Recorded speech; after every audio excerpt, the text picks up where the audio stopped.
ETV ప్రేక్షకులకి నమస్కారం. Triple detergents of శుభమస్తు కార్యక్రమానికి స్వాగతం. ఈనాడు శుభమస్తు కార్యక్రమంలోని గ్రహఫల మంచంలో గ్రహాల యొక్క స్థితిగతులు, వాటి యొక్క శుభాశుభ ఫలితాల గురించి పరిశీలిద్దాం. అలాగే ఈరోజు 12 రాశుల వారికి ఏ సంఖ్యలు కలిసి వస్తాయి, రంగుల యొక్క ప్రాధాన్యత, ఈరోజు ఇందువారం లేదా సోమవారం, చంద్రుడి యొక్క పరిపాలన పూర్తిగా ఉంటుంది. మానసిక రుగ్మతలు దూరం చేసుకోవడానికి చంద్రప్రీతి తప్పనిసరి. చంద్రప్రీతి శివుడి యొక్క స్మరణ ద్వారా, పూజల ద్వారా ఏర్పడుతుంది. మరి 12 రాశుల వారు ఎటువంటి ప్రక్రియలతో ఈశ్వరుణ్ణి ఈరోజు ఆరాధించాలి అనేటువంటి అంశంతో పాటు నేటి పరిహార ప్రక్రియలో గృహ సంబంధిత శాంతి సౌఖ్యాలు పెంపొందింప చేసుకోవటానికి, చిరాకులు దూరం చేసుకోవటానికి సులభ రీతిలో ఎటువంటి ప్రక్రియలు చేపట్టాలి అనేటువంటి అంశాలను కూడా పరిశీలిద్దాం. అలాగే ఈరోజు 12 రాశుల వారు ముఖ్యంగా చేపట్టవలసినటువంటి కార్యక్రమాలు ఏమిటో కూడా తెలుసుకుందాం. ముందుగా నేటి పంచాంగ వివరాలు. శ్రీ దుర్ముఖినామ సంవత్సరం ఆషాఢ మాసం, దక్షిణాయనం, గ్రీష్మ ఋతువు. ఈ రోజు ఆషాఢ బహుళ చతుర్దశి, మాస శివరాత్రి, చాలా పర్వదినం, ఈశ్వరాభిషేకం శుభ ఫలితాన్ని కలిగిస్తుంది. అలాగే ఈరోజు గోదావరి అంత్య పుష్కరాల సందర్భంగా గోదావరి స్నానం కూడా ఉత్తమ ఫలితాన్ని కలిగిస్తుంది, గ్రహపీడను తొలగిస్తుంది. ఇక ఈరోజు వారం ఇందువారం లేదా సోమవారం. ఈ సోమవారం నాడు చేసేటువంటి ఆధ్యాత్మిక కార్యక్రమాలు, పుణ్య కార్యక్రమాలు, గోదావరి నది స్నానం, ఈశ్వరాభిషేకం, అన్నదానం, వస్త్రదానం, గోపూజ ఇత్యాది కార్యక్రమాలన్నీ కూడా చంద్రుడి ద్వారా ఏర్పడేటువంటి ప్రతికూల పరిస్థితిని దూరం చేసి మానసిక ప్రశాంతతను పెంచుతాయి. ఈ రోజు నక్షత్రం పునర్వసు నక్షత్రం. ఈ పునర్వసు నక్షత్రంలో ఏ పాదంలో పుట్టినప్పటికీ కూడా ఈ రోజు పుట్టేటువంటి వారికి దోషం లేదు, శుభప్రదం. ఈ పునర్వసు నక్షత్రంలో ఈ రోజు పుట్టేటువంటి వారికి బృహస్పతి యొక్క మహాదశతోటి ప్రారంభమవుతుంది. ప్రస్తుతం బృహస్పతి యొక్క స్థితి సింహక్షేత్ర స్థితి, రాహు యొక్క యుతి ఉంది కాబట్టి ఇది గురు చండాల యోగాన్ని కలిగిస్తుంది. ఈ దోష నివృత్తికి ఏకాదశ పూర్వక రుద్రాభిషేకం, అలాగే శనగల దానం, బృహస్పతి జపం, శ్రీ దక్షిణామూర్తి యొక్క పూజలు బాగా ఉపకరిస్తాయి. ఈ రోజు ఇందువారం లేదా సోమవారం ఈశ్వర స్మరణ శుభ ఫలితాన్ని కలిగిస్తుంది. శుభమస్తు వీక్షిస్తున్నటువంటి ప్రేక్షకులందరికీ కూడా ఈశ్వరుడు యొక్క కటాక్షం కలగాలని ప్రార్థిద్దాం. బ్రహ్మమురారి సురార్చితలింగం, నిర్మల భాసిత శోభితలింగం, జన్మజ దుఃఖ వినాశకలింగం, తత్ప్రణమామి సదా శివలింగం. దేవముని ప్రవరార్చితలింగం, కామదహన కరుణాకరలింగం,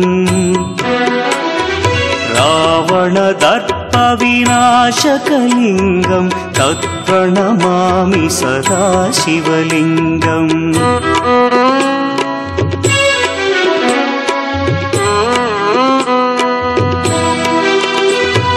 సర్వసుగంధసులేపితలింగం, బుద్ధి వివర్ధన కారణలింగం, సిద్ధసురాసురవందితలింగం, తత్ప్రణమామి సదా శివలింగం.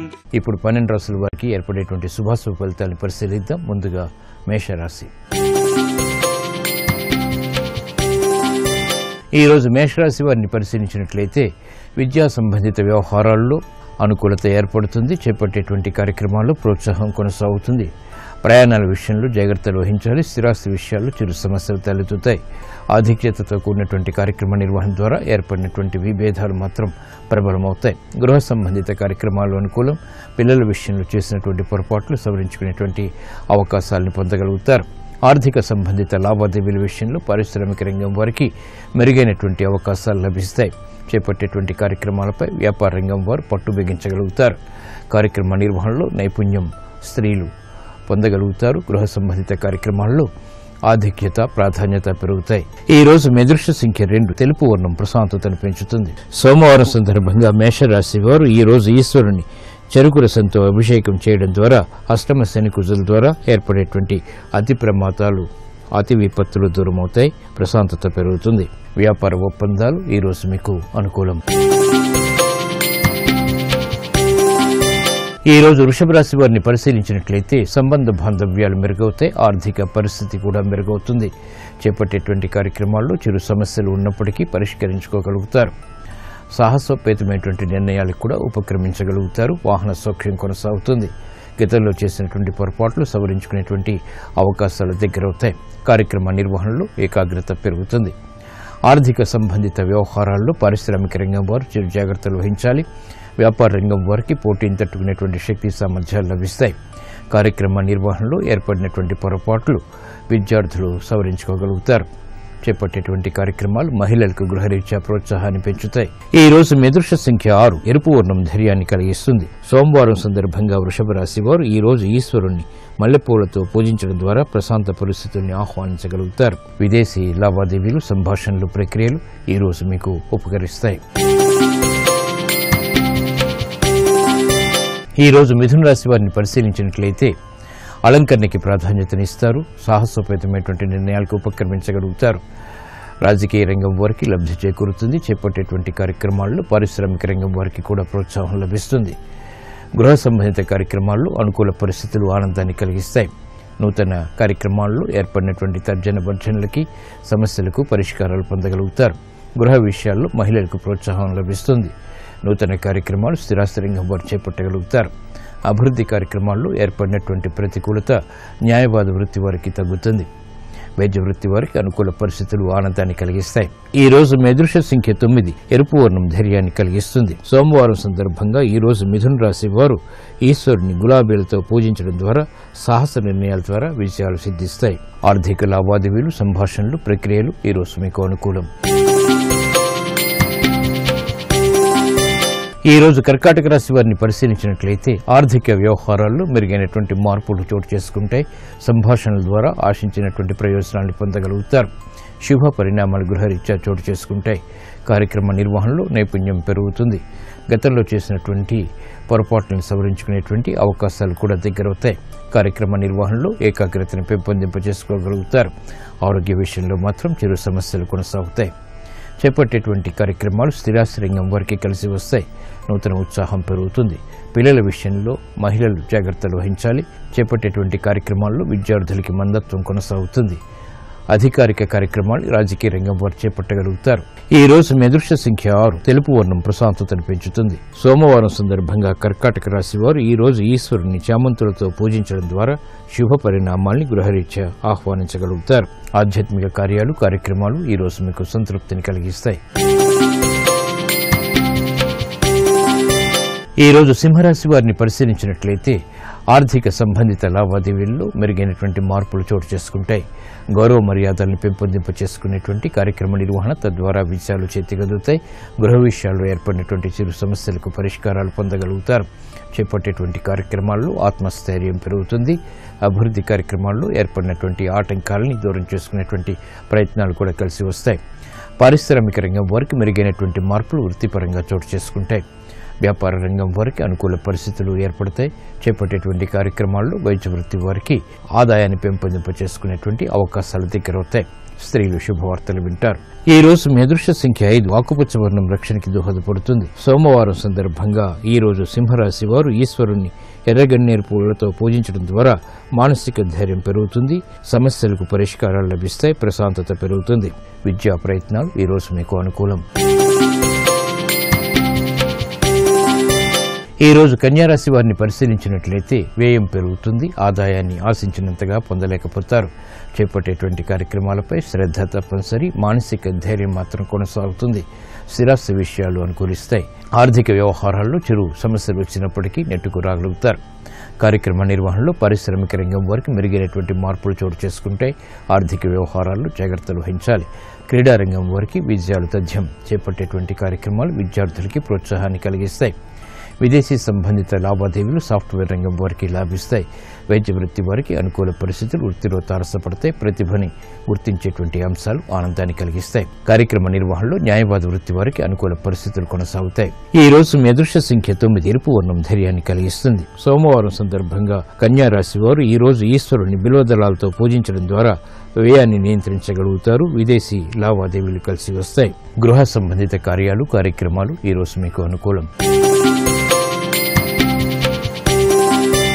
ఈ రోజు తులారాశి వారిని పరిశీలించినట్లయితే సంభాషణల విషయంలో జాగ్రత్తలు వహించాలి.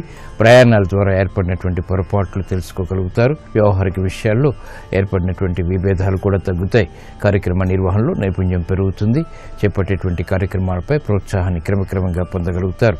బాధ్యతలు బాగా పెరిగితే గృహ సంబంధిత కార్యక్రమాల్లో అనుకూలత కలిగి ఉంటారు. అభివృద్ధి కార్యక్రమాల్ని పారిశ్రామిక రంగం వారు చేపట్టగలుగుతారు. వ్యాపార అభివృద్ధికి చేపట్టేటువంటి కార్యక్రమాల్లో వ్యాపార రంగం వారికి ప్రోత్సాహం లభిస్తుంది. విద్యార్థులకి ఆశించినటువంటి ప్రయోజనాలు విద్యాపరంగా పొందగలుగుతారు. మహిళలు శుభవార్తలు వింటారు. గృహ సంబంధిత కార్యక్రమాల్లో ప్రోత్సాహం లభిస్తుంది, ప్రాధాన్యత కూడా లభిస్తుంది. ఈ రోజు మీ అదృష్ట సంఖ్య 3. పసుపు వర్ణం త్వరితగతిని శుభాలను కలిగిస్తుంది. సోమవారం సందర్భంగా ఈ రోజు తులారాశి వారు ఈశ్వరుణ్ణి తేనెతో అభిషేకించడం ద్వారా శుభవార్తలు వింటారు. ఏలినాటి శని ద్వారా ఏర్పడేటువంటి ప్రతికూలత దూరమవుతుంది. వ్యాపార ఒప్పందాలు ఈ రోజు మీకు అనుకూలం.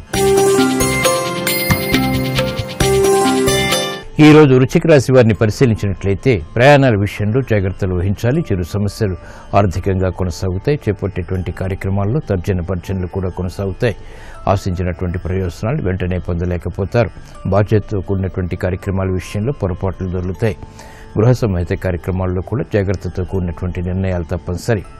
వ్యాపార సంబంధిత ప్రతిబంధకాలు వ్యాపార రంగం వారికి కొనసాగుతాయి. పారిశ్రామిక రంగం వారికి ఆర్థిక వ్యవహారాల్లో సమస్యలు ఎదురవుతాయి కాబట్టి జాగ్రత్తలు వహించాలి.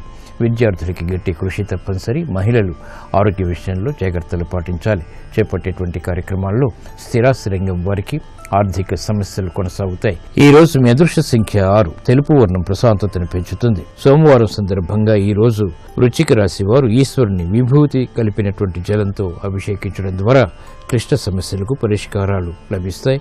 ఈతి బాధలు కనుమరుగవుతాయి. ఆరోగ్య పరీక్షలు ఈ రోజు మీకు మేలును కలిగిస్తాయి. ఈ రోజు ధనుసు రాశి వారిని పరిశీలించినట్లయితే సంబంధ బాంధవ్యాలు మెరుగవుతాయి. ఆర్థిక సంబంధిత వ్యవహారాల్లో ఏర్పడినటువంటి పొరపాట్లు సవరించుకోగలుగుతారు. నూతన కార్యక్రమాలు గృహరీత్యా చేపట్టగలుగుతారు. వ్యవహారాల్లో ఏర్పడినటువంటి ప్రతికూలత తగ్గుతుంది. కార్యక్రమాల్ని వేగవంతంగా పూర్తి చేసేటువంటి ప్రక్రియలు ఉపకరిస్తాయి. బాధ్యతతో కూడినటువంటి కార్యక్రమాల్ని పారిశ్రామిక రంగం వారు చేపట్టగలుగుతారు. వ్యాపార రంగం వారికి ఆశాజనకమైనటువంటి వాతావరణం ఆర్థికంగా కొనసాగుతుంది. మహిళలు ఆరోగ్య విషయంలో జాగ్రత్తలు పాటించాలి. ఆర్థిక విషయాలు అనుకూలిస్తాయి. కుటుంబ వ్యవహారాల్లో ఏర్పడినటువంటి ప్రతికూలత తగ్గుతుంది. కార్యక్రమాల్ని వైద్య వృత్తి వారు పూర్తిగా చేపట్టగలుగుతారు. వ్యవహారాల్లో ఏర్పడినటువంటి ప్రతికూలత న్యాయవాద వృత్తి వారికి తగ్గుతుంది. క్రీడారంగం వారికి విజయాలు సిద్ధిస్తాయి. ఈ రోజు మీ అదృష్ట సంఖ్య 3. పసుపు వర్ణం త్వరితగతిని శుభాలను కలిగిస్తుంది. సోమవారం సందర్భంగా ఈ రోజు ధనుస్సు రాశి వారు ఈశ్వరుణ్ణి ఆవుపాలతో అభిషేకించడం ద్వారా వేధిస్తున్నటువంటి సమస్యలకు పరిష్కారాలు లభిస్తాయి. విద్యా ప్రయత్నాలు ఈ రోజు మీకు అనుకూలం. ఈ రోజు మకర రాశి వారిని పరిశీలించినట్లయితే నూతన ఉత్సాహం పెరుగుతుంది. గతంలో కన్నా మెరుగైనటువంటి పరిస్థితులు ఆర్థికంగా కలిసి వస్తాయి. కార్యక్రమ నిర్వహణలో నైపుణ్యం ప్రదర్శించగలుగుతారు. ఏకాగ్రతతో కూడినటువంటి కార్యక్రమాలు తద్వారా విషయాలు చేతికందుతాయి. ఆర్థిక సంబంధిత లావాదేవీల విషయంలో చేసినటువంటి పొరపాట్లు సవరించుకోగలుగుతారు. పారిశ్రామిక రంగం వారికి అభివృద్ధి గోచరిస్తుంది. స్థిరాస్తి రంగం వారికి మెరుగైనటువంటి అవకాశాలు లభిస్తాయి. సినీ రంగం వారికి చేపట్టేటువంటి కార్యక్రమాల్లో ప్రాధాన్యత పెరుగుతుంది. కార్యక్రమాలను వేగవంతంగా వైద్య వృత్తి వారు చేపట్టగలుగుతారు. అభివృద్ధి కార్యక్రమాలు గృహరీత్యా మహిళలు చేపట్టగలుగుతారు. గుర్తింపు లభిస్తుంది. విద్యార్థులకి ఆశించినటువంటి ప్రయోజనాలు ఏర్పడతాయి. ఈ రోజు మీ అదృష్ట సంఖ్య 9. ఎరుపు వర్ణం ధైర్యాన్ని కలిగిస్తుంది. సోమవారం సందర్భంగా ఈ రోజు మకర రాశి వారు ఈశ్వరుని బిల్వదళాలతో పూజించడం ద్వారా శుభ పరిణామాలు చోటు చేసుకుంటాయి. వేగవంతమైన అనుకూల మార్పులు ఆర్థికంగా దగ్గరవుతాయి. ఉద్యోగ ప్రయత్నాలు ఈ రోజు మీకు అనుకూలం. ఈ రోజు కుంభరాశి వారిని పరిశీలించినట్లయితే ఆర్థిక సంబంధిత లావాదేవీలు కలిసి వస్తాయి. సంబంధ బాంధవ్యాలు మెరుగవుతాయి. స్నేహితుల ద్వారా లబ్ధి చేకూరుతుంది. కుటుంబ సఖ్యత పెరుగుతుంది. వాహన విషయాల్లో ఏర్పడినటువంటి ప్రతికూలత తగ్గుతుంది. కార్యక్రమాన్ని గృహరీత్యా వేగవంతంగా చేపట్టగలుగుతారు. ప్రశాంతతకి చేపట్టేటువంటి కార్యక్రమాలు ఉద్యోగపరంగా కలిసి వస్తాయి. ఆర్థిక సంబంధిత వ్యవహారాల్లో ఉద్యోగస్తులకి ప్రతికూల పరిస్థితులు తగ్గుతాయి. స్త్రీలకు ఆరోగ్య రక్షణ ఏర్పడుతుంది. విద్యార్థులకి సంబంధ బాంధవ్యాలు మెరుగవుతాయి. ఉన్నతికే చేపట్టేటువంటి కార్యక్రమాలు విద్యాపరంగా కలిసి వస్తాయి. విదేశీ సంబంధిత ప్రయాణాలు వంటివి కూడా యోగిస్తాయి. కార్యక్రమాలను వేగవంతంగా వైద్య వృత్తి వారు చేపట్టగలుగుతారు. ఈ రోజు మీ అదృష్ట సంఖ్య 1. ఎరుపు వర్ణం ధైర్యాన్ని కలిగిస్తుంది. సోమవారం సందర్భంగా ఈ రోజు కుంభరాశి వారు ఈశ్వరుణ్ణి చామంతులతో పూజించడం ద్వారా ఆర్థిక వ్యవహారాల్లో మెరుగైనటువంటి మార్పులు చోటు చేసుకుంటే సఖ్యత పెరుగుతుంది. వాహన నిర్ణయాలు ఈ రోజు మీకు అనుకూలం. ఈ రోజు మీనరాశి వారిని పరిశీలించినట్లయితే కోర్టు సంబంధిత వ్యవహారాల్లో చిరు సమస్యలు ఎదురవుతాయి. నూతన కార్యక్రమాన్ని గృహరీత్యా మాత్రం ప్రారంభించగలుగుతారు. ఆశాజనకమైనటువంటి వాతావరణం ఆర్థికంగా కొనసాగుతుంది.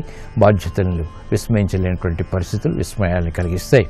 నూతన కార్యక్రమాలు గృహరీత్యా చేపట్టగలుగుతారు. వృత్తిపరమైనటువంటి వ్యవహారాల్లో ఏర్పడినటువంటి విభేదాలు దూరం చేసుకునేటువంటి కార్యక్రమ నిర్వహణ సఫలీకృతమవుతుంది. చేపట్టేటువంటి కార్యక్రమాలు పారిశ్రామిక రంగం వారికి మొదటి ప్రతికూలత, తర్వాత అనుకూలతని కలిగిస్తాయి. వ్యాపార రంగం వారికి ఆధిక్యతతో కూడినటువంటి కార్యక్రమాల ద్వారా చిరు సమస్యలు తలెత్తుతాయి. మహిళలకు ప్రోత్సాహ సంబంధిత కార్యక్రమాలు గృహరీత్యా కలిసి వస్తాయి. ఈ రోజు మీ అదృష్ట సంఖ్య 2 తెలుపు వర్ణం ప్రశాంతతను పెంచుతుంది. సోమవారం సందర్భంగా మీనరాశి వారు ఈ రోజు ఈశ్వరుణ్ణి చెరుకు రసంతో కూడినటువంటి జలంతో అభిషేకించడం ద్వారా అభివృద్ధి కార్యక్రమాన్ని వేగవంతంగా చేపట్టగలుగుతారు. ఆర్థిక లావాదేవీలు, సంభాషణలు, ప్రక్రియలు ఈ రోజు మీకు అనుకూలం.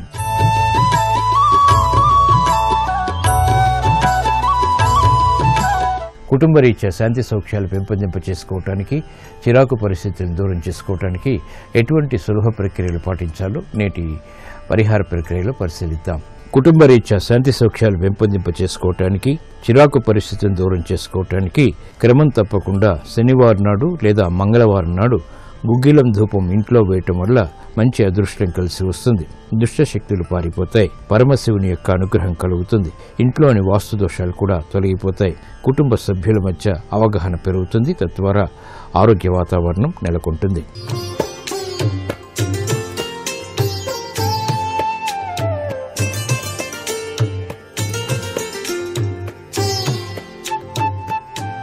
XXX డిటర్జెంట్ సోప్ శుభమస్తు కార్యక్రమంలో గృహబలం అంశానికి స్వాగతం.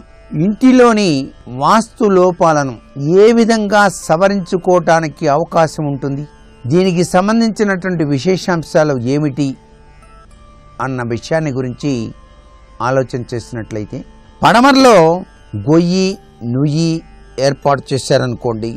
అలా ఏర్పాటు చేయటం వల్ల ఏమిటి నష్టం, ఈ నష్టాన్ని ఎలా సవరించుకోవాలి అనే విషయాన్ని గురించి మనం ఆలోచన చేసినట్లయితే, పడమర గొయ్యి వలన యజమాని తీవ్ర నష్టాన్ని పొందుతాడు. అనారోగ్యం అనేటువంటిది తప్పనిసరిగా వస్తుంది. పడమరలో గొయ్యి ఉండొచ్చండి అని చెప్పేసి కొందరు వాదన చేస్తారే కానీ ఋషులు దీన్ని నిషేధించారు. అందరి అనుభవంలో పడమర గొయ్యి ఖచ్చితంగా ప్రమాదకరమే అనేటువంటి విషయాన్ని గ్రహించారు. పడమర గొయ్యి వలన ఉద్యోగ వ్యాపారాల్లో అతి ఎక్కువ కష్టం, అతి తక్కువ లాభం ఉంటాయి. అంతేకాకుండా మానసిక వ్యధను పొందటానికి ఆస్కారం ఉంటుంది. వృత్తి ఉద్యోగరీత్యా యజమాని దూర ప్రయాణాలు చేయవలసిన పరిస్థితి కూడా ఏర్పడుతుంది. పడమరలో గొయ్యిని పూడ్చివేయాలి. పడమర భూభాగం తూర్పున ఖాళీ స్థలం కన్నా ఎక్కువ ఎత్తు ఉండేటట్టుగా చూసుకోవాలి. పడమరలో గొయ్యిని పూడ్చడానికి వీలు కాని పక్షంలో తూర్పులో అంతకంటే పెద్ద గొయ్యిని ఏర్పాటు చేయాలి. పరిస్థితి కొంత మెరుగవటానికి ఆస్కారం ఉంది. వాయువ్యంలో గొయ్యి కూడాను అంత మంచిది కాదు. దీర్ఘ వ్యాధులతో బాధపడటానికి ఆస్కారం ఉంటుంది. వాయవ్యంలో గొయ్యిని లేదా నుయ్యిని పూడ్చివేయండి. అలా పూడ్చివేయటం వీలు కానప్పుడు ఈశాన్యంలో అంతకంటే పెద్దది లోతైనటువంటి గొయ్యిని ఏర్పాటు చేయాలి. ఉత్తర ప్రహరీ గోడను తాకుతూ మెట్లు కానీ లేదా బాత్రూంలు కానీ ఏదైనా సరే ఉన్నట్లయితే వాయువ్య మూత పడుతుంది. ఈ వాయువ్య మూత అనేది వాస్తుశాస్త్రంలో చాలా ముఖ్యం. ఇలా గనక ఉన్నట్లయితే చాలా దోషభూయిష్టం. ఉత్తర ప్రహరీ గోడను ఆనుకొని మెట్లు లేదా గది ఉన్నట్లయితే ఇంటి యజమానికి చాలా కీడు వాటిల్లుతుంది. ఆర్థిక ఇబ్బందులు, దీర్ఘ వ్యాధులకి గురి కావటానికి ఆస్కారం ఉంది. ఉత్తరపు ప్రహరీకి ఆనుకొని ఉన్న మెట్లు లేదా గదికి మధ్యలో ఎంతో కొంత ఖాళీని ఏర్పాటు చేసుకోవాలి. అప్పుడే చక్కటి మార్పులు వస్తాయి. ఒకవేళ ఆ విధంగా కుదరని పక్షంలో దక్షిణపు ప్రహరీని తాకుతూ ఏదైనా సరే గదిని నిర్మించుకొని ఏర్పాటు గనక చేసినట్లయితే కొంత ఉపశమనం జరిగి తీరుతుంది. ఈశాన్యంలో నుయ్యి లేదా గొయ్యి మాత్రమే ఉండాలి అని చెప్పేసి పూర్వ ఋషులు మనకు తెలియజేశారు. ఈశాన్యంలో మెట్లు లేదా బాత్రూమ్ ఉండటం వలన అనారోగ్య లక్షణాలు ఏర్పడతాయి. ఇంటికి ఈశాన్యంలో వరండా. సర్వసాధారణంగా ఈశాన్యంలో కానీ ఉత్తరంలో కానీ లేదా తూర్పులో కానీ వరండా ఉండటం మంచిదని చెప్పేసి చాలామంది భావన చేస్తున్నారు. ఈశాన్యంలో వరండా అంత గొప్పది కాదు. ఈశాన్యంలో వరండా, ఉత్తరంలో లేదా తూర్పులో వరండా మనకి మంచివి కావు అని చెప్పేసి శాస్త్రవచనం. వరండా వలన కించిత్తు ఉద్యోగ వ్యాపారాల్లో కూడా ఇబ్బందులు ఎదుర్కోవాల్సిన పరిస్థితి ఉంటుంది.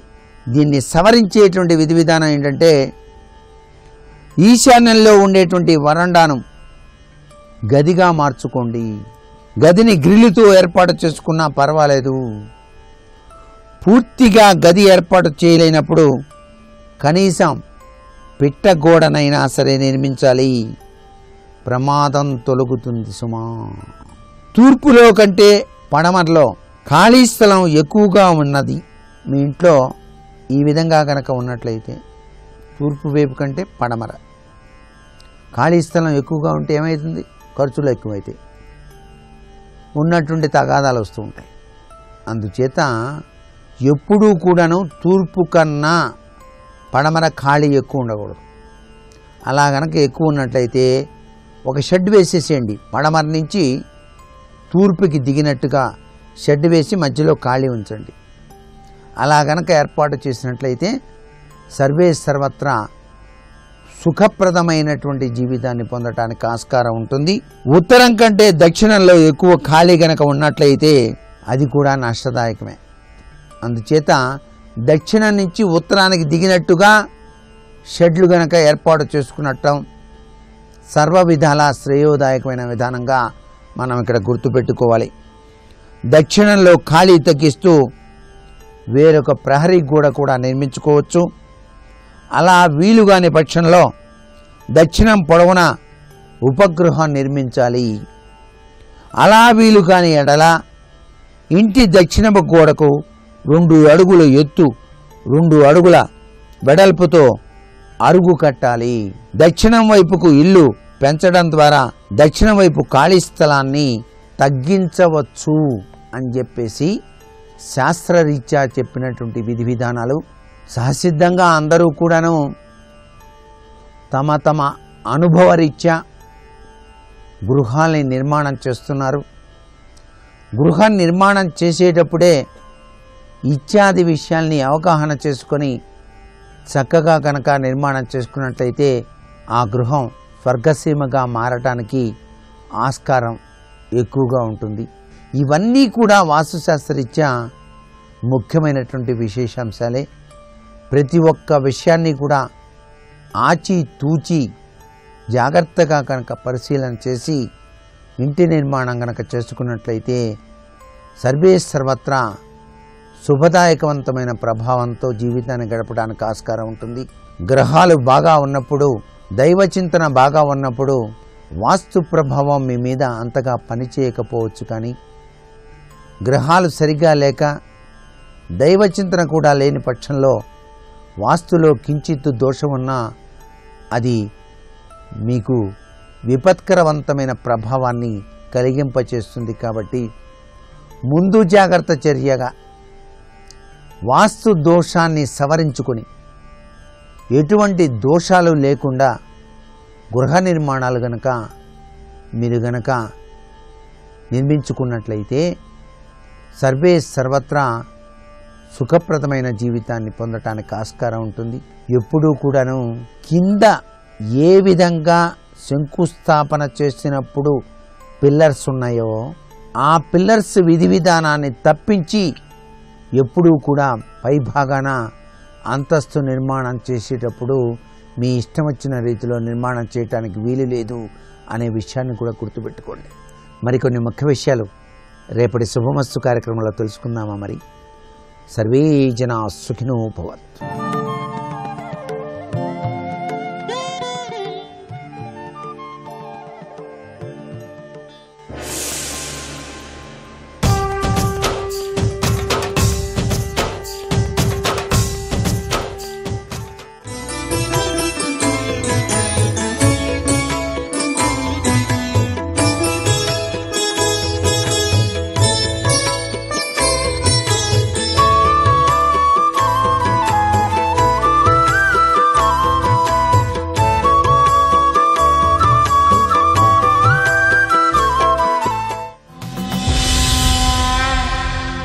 కర్ణుడు చచ్చిపోవడానికి కారణాల్లో శల్యుడు ఒకడు, అర్జునుడు బ్రతకడానికి కారణాల్లో కృష్ణుడు ఒకడు.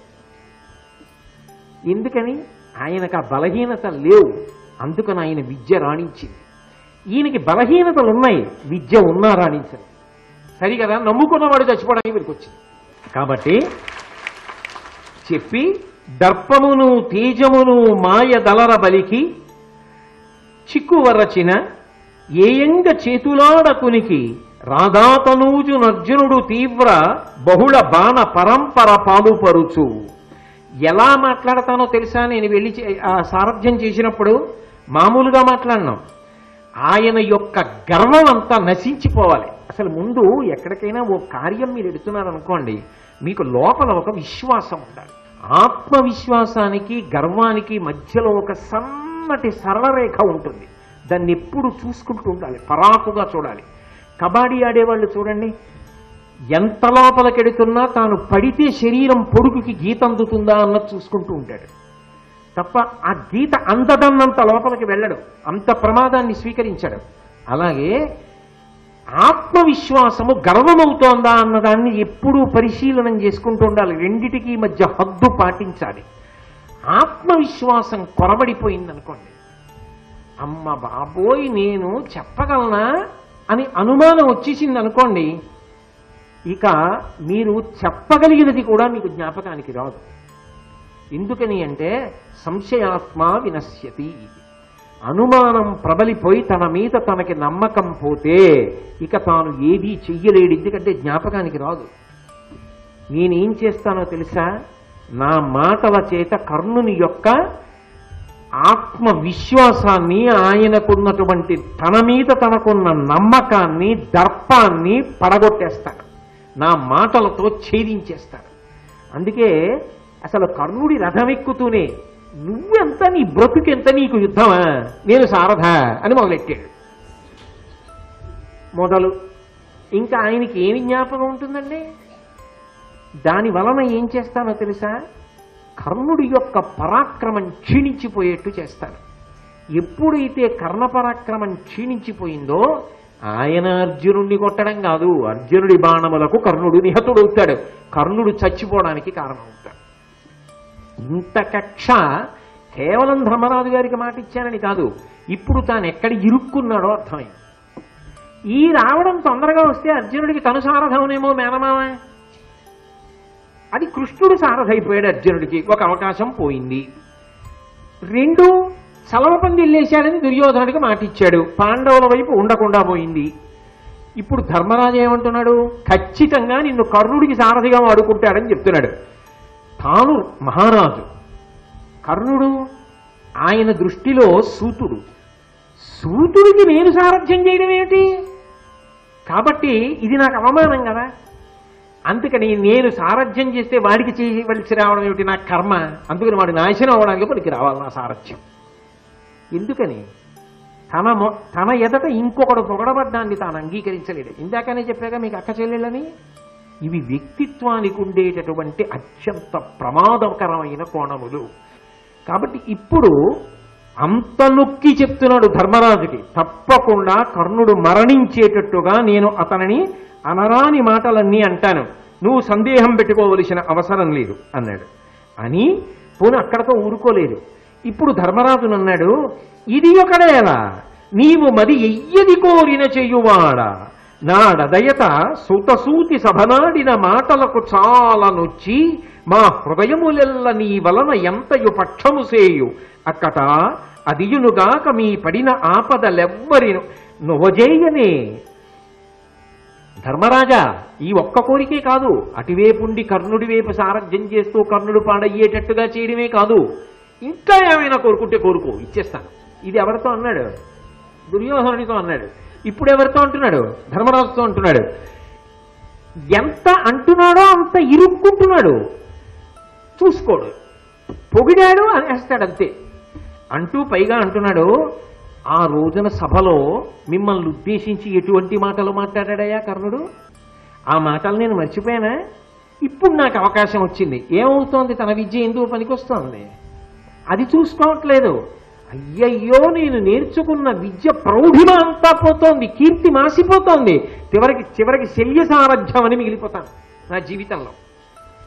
ఆలోచిస్తున్నాడా ఎక్కడైనా? ఆలోచించట్లేదు. తప్పకుండా అలాగే చేస్తా. ఆనాడు సభలో మిమ్మల్ని ఉద్దేశించి మాట్లాడకూడని మాటలన్నీ మాట్లాడాడు. మా హృదయములెల్ల నీ వలన ఎంతయు పక్షము సేయు, మనస్ఫూర్తిగా నేను నీ పక్షానే ఉంటాను. కర్ణుడి పక్షాన ఉండే సావకాశమే లేదు.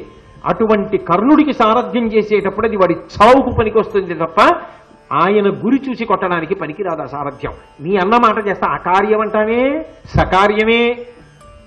ఎంత మాట ఇచ్చేస్తున్నాడండి, ఎంత అపకీర్తి మూట కట్టేసుకుంటాడు రాబో కాలంలో. పోని ఇక్కడతో పోయింది అనుకుంటున్నారా? ఎదర చూద్దురు కానీ ఇంకా ఎక్కడెక్కడ పొగిడితే అక్కడక్కడ ఇరుక్కున్నాడు జీవితంలో. ఎంత ఇరుక్కుపోయాడో తెలుసా? మీరు చూస్తే ఆశ్చర్యపోతారు. తనకి తాను ఇంత సమస్య అయిపోయాడు ఆఖరికి. ఎందుకని అంటే ఆయన దగ్గర నిజంగా ఎన్ని విద్యలండి. మద్రదేశాధిపతి, మహారాజు, గొప్ప సైన్యం, గొప్ప గదాయుద్ధం చేస్తాడు. ఏ సామాన్యమైన గదాయుద్ధం కాదు, భీమసేనుణ్ణి ఎదుర్కొంటాడు గదాయుద్ధంలో. అంత గొప్ప అరివీర భయంకరుడు, ధనుర్విద్యాపారంగతుడు, విలువిద్యతో యుద్ధం చేస్తాడు. ఇది కాక అభిమాన విద్య చేత అద్భుతమైన సారథ్యం చేస్తాడు. ఇంత విద్య ఉంది, ఇన్ని గుణములు ఉన్నాయి, ఇంత శక్తి ఉంది. పొగట్టకి లొంగడమన్న ఒక్క బలహీనత కాల్చేసిందంతే, శల్యుడి జీవితాన్నంతటినీ శాసనం చేసేసింది. కాబట్టి అన్నాడు, ఎందుకు బెంగ పెట్టుకుంటావు, తప్పకుండా అలా చేస్తాను అని. ఏమయ్యా, కష్టపడ్డ వాళ్ళందరూ పాడైపోతారనుకుంటున్నావా? ఒక్కనాటికి పాడవరు. వాసవుడు తొల్లి నిజకాంతా సహితముగాగా అధిక దైన్యమునుందెన్, మీ సంపద పెద్దయే విధి చేసిన గతి పడకయుండ శివునకు వశమే. ఎందుకయ్యా బెంగ పెట్టుకుంటావు? ఒకానొకప్పుడు ఇంద్రుడంతటి వాడు తన భార్య శచీదేవితో కలిసి ఎన్ని కష్టాలు పడ్డాడో తెలుసా? కష్టాలు పడ్డ వాళ్ళందరూ పాడైపోయారా? పాడైపోలేదయా, వృద్ధిలోకి వచ్చారు. ఇంద్రుడంతటి వాడు వృద్ధిలోకి వచ్చాడు. ఇంద్రుడి పడ్డ కష్టాలతో ఆలోచిస్తే మీరు పడ్డ కష్టాలా? బెంగ పెట్టుకోకోయ్, కుంగిపోకు, రాజ్యము నీకు తప్పకుండా సమకూరి తీరుతుంది. ఒకానొక నాడు నహుషుడు ఇంద్రుణ్ణి ఎదిరించి అధర్మ మార్గంలో ఇంద్ర పదవి ఎందు ప్రవర్తించి పతనమై భూమి మీద పడిపోలేదా? దుర్యోధనుడు అంతకన్నా గొప్పవాడా? అధర్మం పట్టుకున్నాడు కాబట్టి నేల మీద పడిపోడా? మీ కష్టాలు పోతాయి. ఇంద్రుడు ఒకనాడు కష్టాలు పడి మళ్ళీ ఎలా సుఖపడ్డాడో అలా మీరు కూడా కష్టాలు పడ్డారు, తప్పకుండా సుఖాలు పొందుతారో, బెంగ పెట్టుకోకండి. బలహీనత అంటే పొగట్ట అంటేనండి, నోటితోనే పొగడక్కర్లేదు. పొగట్టకి అనేక కోణాలు ఉంటాయి. మీరు తీసుకొచ్చి ఇంత అబ్బా ఎన్ని విషయాలు తెలుసండి మీకు, అసలు నిజంగా ఎంత బాగా చెప్తారండి ఆ సమయానికి అలాగా, అది ఏమిటండి అన్నారు అనుకోండి, వాడు మరీ పొగిపోతాడు. ఎందుకో తెలుసా? ధర్మరాజుకి తెలియని విషయమా ఇది? నాకు చెప్పే అవకాశం వచ్చింది. ఆ ధర్మరాజు శ్రోత, నేను వక్త అనుకుంటాడా అనుకోడా? ఇక్కడ వేశాడు పాచిక మళ్ళీ ధర్మరాజు. ఎందుకంటే చాలా పెద్ద ఆట ఆడుతున్నాడు. కర్ణుడి మరణాన్ని కొనుక్కుంటున్నాడు ఇప్పుడు. ఎలా? దుర్యోధనుడి వేసిన పాచికకి పై పాచిక వేసి. అందుకని మరింత జాగ్రత్త పడుతున్నాడు. ఆయనలా డబ్బు ఖర్చు పెట్టి చలవ పందిళ్ళు అవి వేయడు, చాలా తేలిగ్గా వేస్తాడు ధర్మరాజు గారు. అమ్మో, ఆయనే సామాన్యుడు గారు. అందుకని ఆయన అన్నాడు, ఏమన్నారు? నహుషుడు ఇంద్ర పదవిలోంచి పడిపోయాడా? కష్టాలు పడ్డ దేవేంద్రుడు మళ్ళీ అంత సంతోషంగా ఉన్నాడా? ఎంత మనసుకి ఊరట కలిగే మాట చెప్పారండి. ఆ కథ ఏమిటో ఒకసారి చెప్తారు. రే భీముడు, అర్జునుడు, నకులుడు, సహదేవుడు, ద్రౌపది, సుభద్ర, అభిమన్యుడు, మీరందరూ ఇలా రండి కూర్చోండి. మామయ్య గారు ఎన్ని మంచి విషయాలు చెప్తున్నారో తెలుసా? ఎంత మంచి విషయం మాట్లాడుతున్నారు. మన కష్టాలు ఇంద్రుడి కష్టాల్లా పోతున్నాయి అంటున్నారు. ఆయన్ని అడిగాను పెద్దవారిని, అయ్యా అసలు ఆ కథ ఏమిటో చెప్పండి అని అడిగాను. మన కోసం చెప్తున్నారా? వచ్చి కూర్చోండి అందరూ వచ్చి కూర్చుని అయ్యా చెప్పండి అని ఇలా కూర్చుంటే ధర్మరాజు కూడా అయ్యా ప్రారంభం చేయండి అని ఇలా అన్నాడు అనుకోండి. అబ్బా ఇంతకన్నా ఏమిట్రా, ధర్మరాజు చేతులు కట్టు కూర్చుంటే నేను చెప్తున్నాను, మళ్ళీ ఇదో పెద్ద ఉబ్బా కాదా అంటే పొగట్టకి లొంగడం అన్న కోణానికి ఎన్ని అంచులు. పాపం ఎలా వాడేసుకున్నారండి, బలహీనత తెలిసిపోయింది ఆ శల్యుణ్ణి.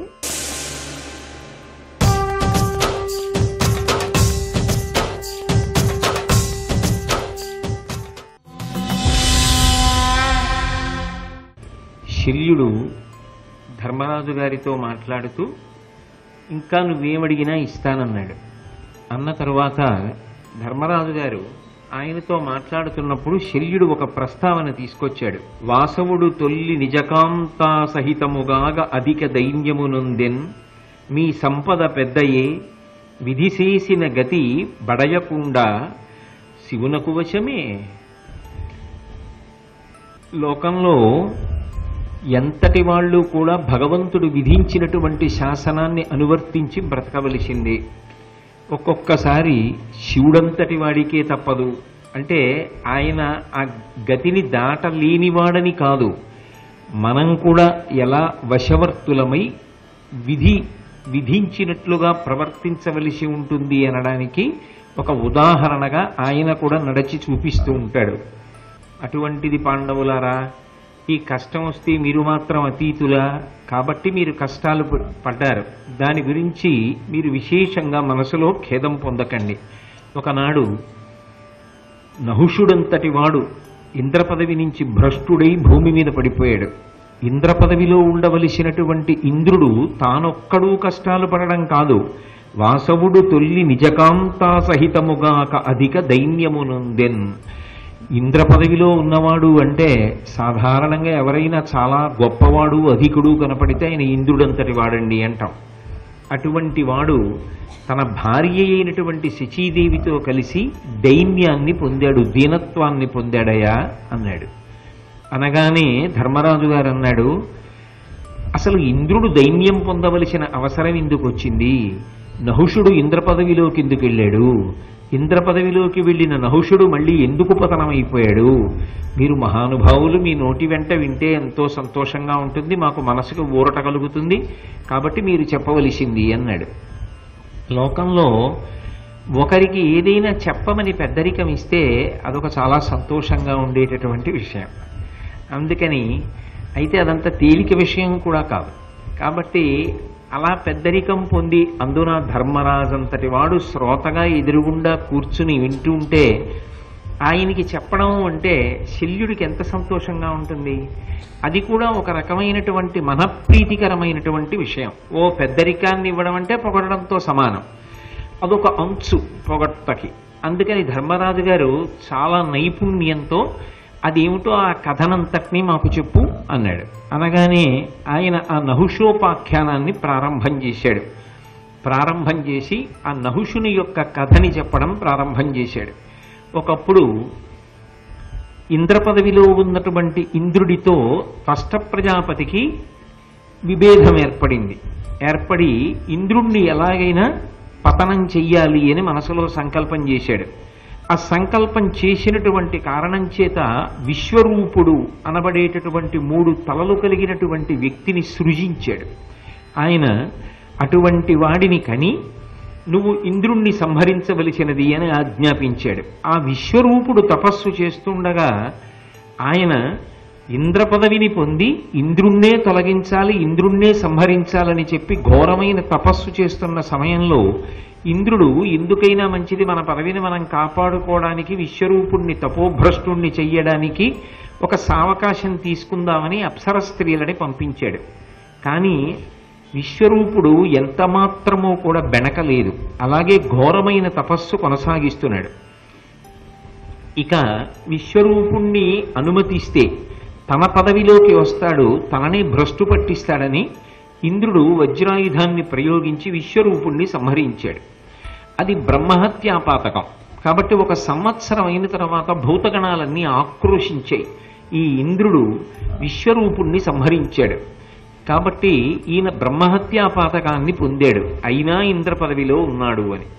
అందుకని ఆ ఘోరమైనటువంటి బ్రహ్మహత్యాపాతకాన్ని ఎలా విడిపించుకోవాలి అన్నది అర్థం కాక చాలా కాలం ఆలోచించి పెద్దల్ని సంప్రదించి ఇంద్రుడు ఆ బ్రహ్మహత్యాపాతకాన్ని 4 భాగములు చేశాడు.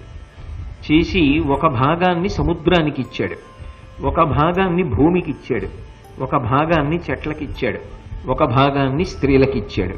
కాబట్టి 4 భాగములు చేసి నలుగురికి పంచిపెట్టి బ్రహ్మహత్యాపాతకం నుంచి విముక్తుడయ్యాడు. ఫస్ట్ ప్రజాపతి ఈ విషయాన్ని తెలుసుకున్నాడు, విశ్వరూపుణ్ణి ఇంద్రుడు సంహరించాడు అని.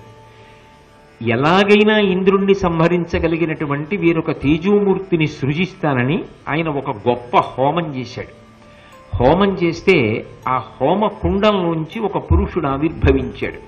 ఆయనకి వృత్రుడు అని పేరు పెట్టాడు. నువ్వు ఇంద్ర సంహారం చేయమన్నాడు. ఆయన ఇంద్రుడి మీదకి యుద్ధానికి వచ్చాడు. ఇంద్రుడు ఆయనతో చాలా కాలం యుద్ధం చేశాడు. ఆ వృత్రాసురుడు ఎంత శక్తి కలిగిన వాడు అంటే ఇంద్రుణ్ణి తీసి నోట్లో పడేసుకుని మింగేశాడు. ఆ మింగేస్తే వృత్రాసురుడి కడుపులోకి వెళ్ళిపోయాడు ఇంద్రుడు. వెళ్ళిపోయినప్పుడు దేవతలందరూ చూసి భీతి చెంది ఇంద్రుడు లోపల జీర్ణం అయిపోతాడేమోనని అతనికి విపరీతమైన బడలిక కల్పించారు. వృత్రాసురుడు ఆ బడలిక చేత నిద్రపోవాలనిపించి గట్టిగా ఆవలించాడు. ఆవలించినప్పుడు లోపల ఉన్న ఇంద్రుడు సూక్ష్మ శరీరాన్ని పొంది బయటపడ్డాడు. బయటపడి ఈ వృత్రాసురుడితో ఎటూ మనం యుద్ధం చెయ్యలేమని ఆయన తిన్నగా బయలుదేరి శ్రీ మహావిష్ణువును ఆశ్రయించాడు. ఆశ్రయించి ఎలాగైనా వృత్రాసుర సంహారం జరిగేటట్టుగా సావకాశం కల్పించమన్నాడు. ప్రస్తుతానికి నువ్వు వృత్రాసురుణ్ణి గెలవలేవు, అందుకుని సంధి చేసుకోవు. సంధి చేసుకున్న తర్వాత కొంతకాలం అయిన తరువాత చంపుదువుగానివి, అప్పుడు నేను నీకు సహకరిస్తాను అన్నారు. తదనంతర కాలమునందు వృత్రుడి దగ్గరికి రాయబారం పంపించాడు ఇంద్రుడు. మీ ఇద్దరూ సమానమైన బలం కలిగినటువంటి వాళ్ళు, ఎవరు గెలుస్తారు ఎవరు ఓడుతారు అన్నది ఎవరూ నిర్ణయించలేరు. ఇంతటి అరివీర భయంకరులైనటువంటి మీ ఇద్దరు ఒండరులు పోరాడుకుంటే లోకములన్నీ సంక్షుభితమవుతున్నాయి, అందుకని ఈ పోరాటాన్ని ఇక్కడతో ఆపేసేయమన్నారు. సరే, నేను మిత్రత్వం వహిస్తాను ఇంద్రుడితో, కానీ నాకు ఒక వరం కావాలి. తడిదానితో కాని పొడిదానితో కాని, కర్రతో కాని రాతితో కాని, పగలు కాని రాత్రి కాని నేను ఎవ్వరి చేత సంహరింపబడకూడదు అని వరాన్ని అడిగాడు. ఎవరి చేత అంటే ఈ 6 దేని చేత అని. ఈ 6 దేని చేత నేను సంహరింపబడకూడదు అని వృత్రుడు వరం అడిగాడు. సరే, దేవతలు అంగీకరించారు, ఆ వరం ఇచ్చారు. కానీ వృత్ర సంహారం చెయ్యాలని ఇంద్రుడికి మనస్సులో అభిలాష ఉంది. ఒకనాటి ప్రదోష వేళ, అసుర సంధ్య వేళలో, అంటే అది రాత్రి కాదు పగలు కాదు, సముద్రం ఒడ్డున విహారం చేస్తున్నటువంటి వృత్రుణ్ణి ఇంద్రుడు చూశాడు. చూసి సముద్రం మీద ఉన్నటువంటి నురుగు తడి కాదు పొడి కాదు, ముట్టుకుంటే చేతులు తడిసిపోవు, అలాగని పొడిది కాదు. అందుకని తన వజ్రాయుధాన్ని అందులో ముంచాడు. ఇప్పుడు నురుగు తగిలింది దానికి. తడిది కాదు పొడిది కాదు, రాయి కాదు కర్ర కాదు, పగలూరు కాదు రాత్రి కాదు, అసుర సంధ్య వేళ. ఇప్పుడు శ్రీ మహావిష్ణువు దాని యొక్క అంచులలోకి ప్రవేశించారు, వజ్రాయుధపు అంచులోకి. ఇప్పుడు ఇంద్రుడు వజ్రాయుధాన్ని ప్రయోగించాడు. ఆ వజ్రాయుధపు దెబ్బ చేత వృత్రుడు మరణించాడు. మళ్లీ బ్రహ్మహత్యాపాతకం చుట్టుకుంది. ఈ బ్రహ్మహత్యాపాతకాన్ని పోగొట్టుకోవడమని ఆయన నిషధ పర్వతం దగ్గరికి వెళ్ళి అక్కడ తలదాచుకున్నాడు. ఇంద్ర పదవి ఖాళీగా ఉంది. ఇంద్ర పదవి ఖాళీగా ఉంటే ప్రమాదం, రాక్షసుల చేత ఇబ్బందులు వస్తాయి, లోకమునకు ఇబ్బందులు కలుగుతాయి. అందుకని దాన్ని పూరణ చెయ్యాలి. ఎవరి చేత పూరణ చెయ్యాలి అంటే ఆ రోజులలో విశేషమైనటువంటి పుణ్యబలం కలిగినటువంటి చక్రవర్తి నహుషుడు. దేవతలు నహుషుణ్ణి ఇంద్ర పదవిలో కూర్చోమ్మని అడిగారు. అంటే మీకు బాగా అర్థం అయ్యేట్టు చెప్పాలి అంటే ఇన్ఛార్జ్, అది పూర్తి స్థాయి అధికారం కాదు, అప్పటి వరకు ఇంద్రుడు తిరిగి వచ్చే వరకు ఇచ్చినటువంటి పదవి.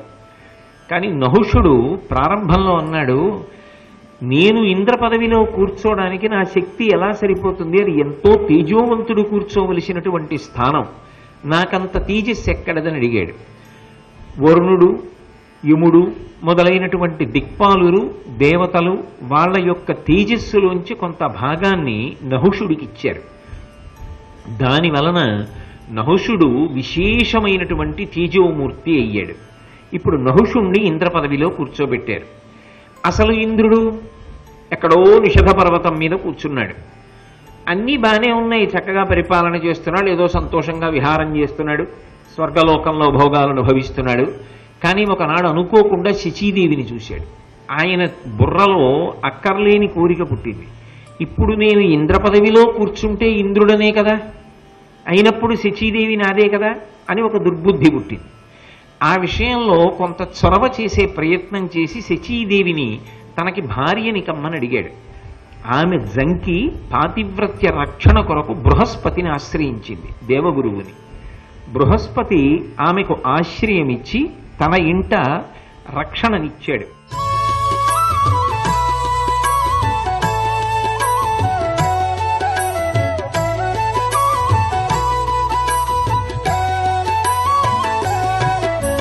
సర్వం శ్రీ ఉమామహేశ్వర పరబ్రహ్మార్పణమస్తు.